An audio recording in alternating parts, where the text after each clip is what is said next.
преддверии Дня памяти сотрудников органов внутренних дел состоялось торжественное возложение цветов к мемориалу павшим за справедливость. С ветеранами и с семьями погибших при исполнении служебного долга встретился министр внутренних дел по республике Владимир Прокопенко. За всю историю существования органов внутренних дел в республике на боевом посту погибли 178 стражей правопорядка. Под патронажем находится более 50 семей сотрудников. Помимо почитания и воздаяния памяти и чести, сотрудники МВД на постоянной основе оказывают посильную помощь родным погибших сотрудников.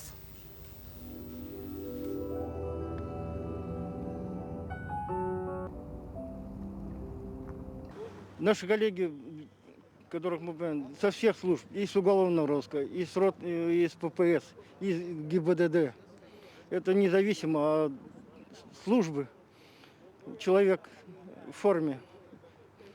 Раньше мы были милиция, сейчас сотрудники полиции. Они не задумывались.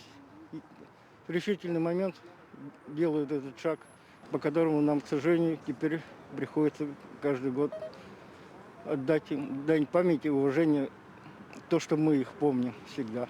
Есть люди, которые находятся на инвалидности, вот инсульты принесли, оказываем медицинскую помощь, материальную помощь, договариваемся с медицинскими учреждениями, чтобы их осмотрели врачи, поместили их там внепланово. И ребята, помимо членских взносов, еще собираем, когда срочно нужно, даем клич в группе Союза ветеранов уголовного розыска, и ребята скидываются, кто сколько может